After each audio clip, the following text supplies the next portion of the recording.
porque me acompaña Luis Eduardo Camacho González, abogado del expresidente Ricardo Martinelli y uno de los proponentes de este fallo de la Oficina contra la Detención Arbitraria de las Naciones Unidas. Y la pregunta, Luis Eduardo, porque de repente aparecieron unos expertos en derecho internacional diciendo esto no es vinculante. Bueno, mira, esa es la primera respuesta que utilizan aquellas personas que se resisten a entender que en Panamá se están llevando a cabo procesos los cuales violan los derechos humanos no solo de Ricardo Martinelli, de todos los panameños. Y eso en razón de que no hemos tenido autoridades serias que se sienten a mirar cómo las normativas panameñas riñen con el derecho internacional. Pero no solo eso, aquellos que fueron cómplices, ahora en el caso de Ricardo Martinelli, con su silencio, de las arbitrariedades cometidas por Juan Carlos Varela, por la señora Isabel de San Malo, por el señor Rolando López, por la señora Kenia Porcel y el grupo de personas que estaban detrás de ellos. Y aquí hay un hecho cierto, y lo vino a plantear el grupo de trabajo de forma muy acertada. Ricardo Martinelli tuvo un proceso en la Corte Suprema de Justicia donde jamás tuvo un tribunal independiente e imparcial. ¿Y eso por qué? Cuando ustedes leen la decisión, uno de los primeros temas que se debate es el tema de que teníamos magistrados, que en un momento eran magistrados de garantía, Sí, eran como pero después eran magistrados fiscales. Pero resulta que estas mismas personas eran quienes resolvían las medidas cautelares de Ricardo Martinelli. Y seguimos, y no hemos entendido, que seguimos cometiendo el mismo error. Por poner un ejemplo, el magistrado Wilfredo Sáenz, que tiene o fue obligado, a pesar de que él presentó un impedimento para separarse del conocimiento del caso, porque él actuó entre las actuaciones que tuvo, si mi memoria no me es infiel, estuvo en la audiencia de detención de Ricardo Martinelli. Entonces, ¿cómo un magistrado que ordenó la detención de una persona va a entrar a conocer una acción, o en este caso un recurso de casación, cuando ya él tuvo actuaciones dentro? Y es precisamente eso uno de los primeros temas que toma. Porque la parte resolutiva es una lista casi de consideraciones hacia todo el sistema de justicia panameño y del desastre que nosotros hemos tenido durante 5 años. Así es, y cuando lo analizas, lo ves, el tema de el uso del testigo, los testigos sin rostro, es una de las, digamos, de los elementos preferidos del Ministerio Público.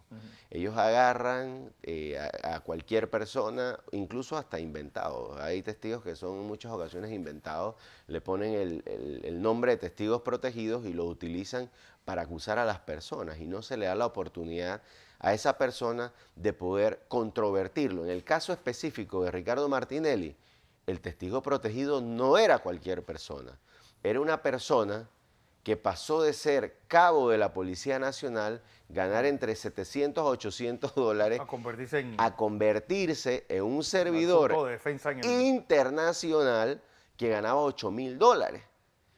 Pero no solo eso, después se demostró en el proceso que fue sujeto a presiones. Los mismos testigos del Consejo de Seguridad señalaron que lo vieron en un carro temeroso, se le veía afligido. Se lo llevó el director del SPI. Ojo, ¿qué hace un testigo con el director del SPI que responde al presidente de la República en un vehículo?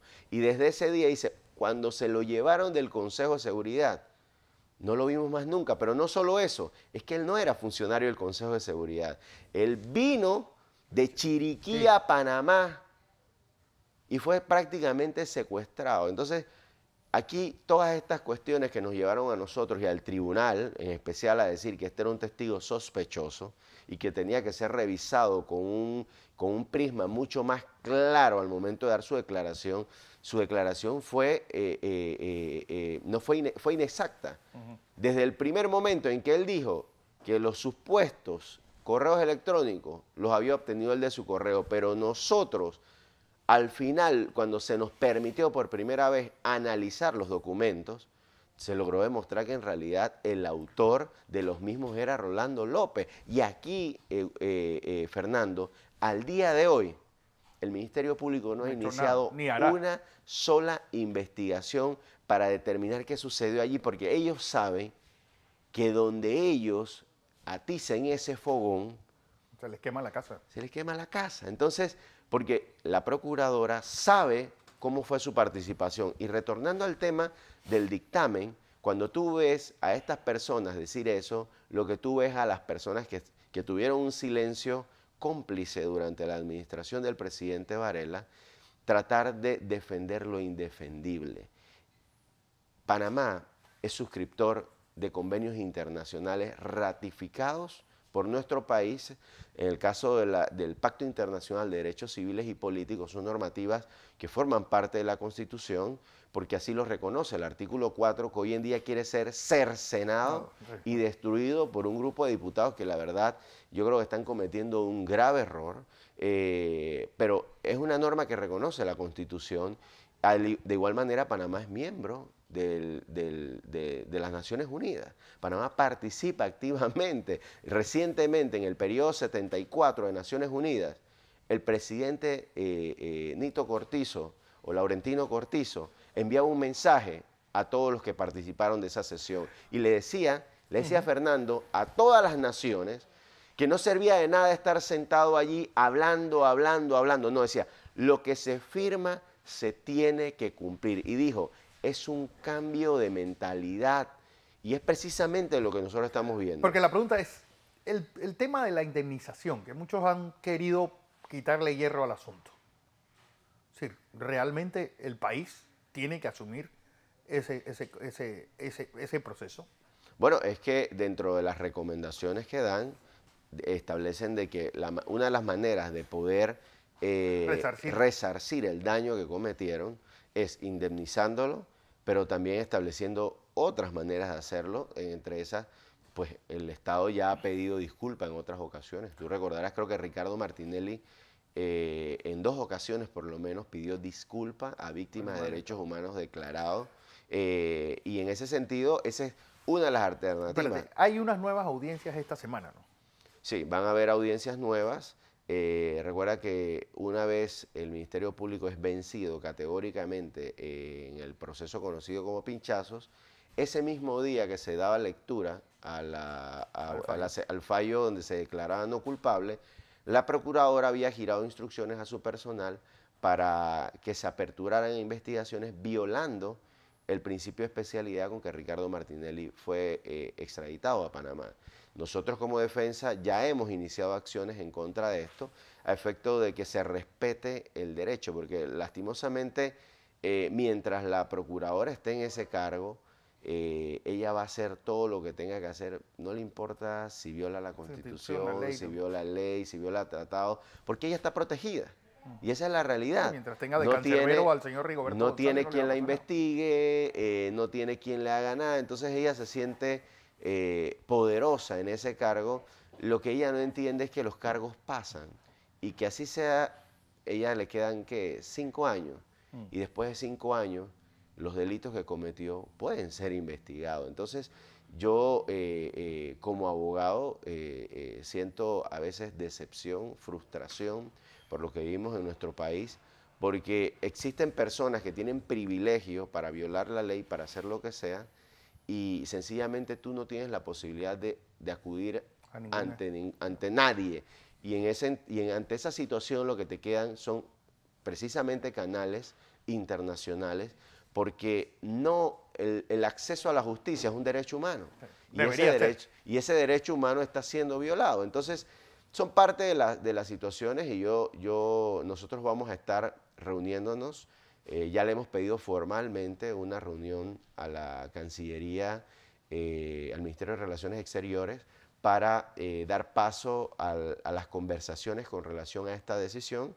Estamos esperando que se nos comunique, pero ya hemos pedido que la decisión sea remitida a la Asamblea Nacional de Diputados, porque es el ente que le corresponde investigar a los magistrados. Tú viste que la decisión dice que se investigue, haga una investigación objetiva e imparcial para establecer quiénes fueron los responsables. Entonces, aquí hay magistrados que participaron de esta situación, principalmente dos. Uno que aspira a ser magistrado de la Corte Suprema de Justicia, el señor Jerónimo Mejía, que violó los derechos de Ricardo Martinelli al no permitir conocer la identidad de los testigos, al no permitir conocer o tener acceso a los indicios que serían constituidos pruebas en el proceso, al no reconocer un montón de derechos que Ricardo Martinelli tenía. Está también el señor Harry Díaz, que es el único fiscal que no ha imputado cargos a una persona y que ha llevado a que una persona afronte un juicio sin haber sido imputado, pero también hemos pedido que sea remitido a la Procuraduría General de la Administración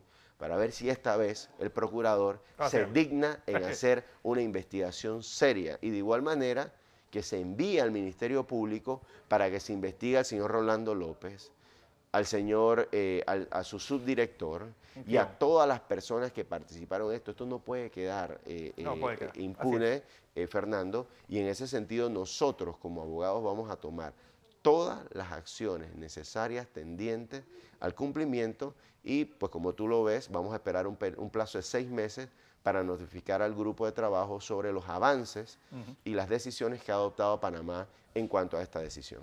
Luis Eduardo Camacho González, gracias.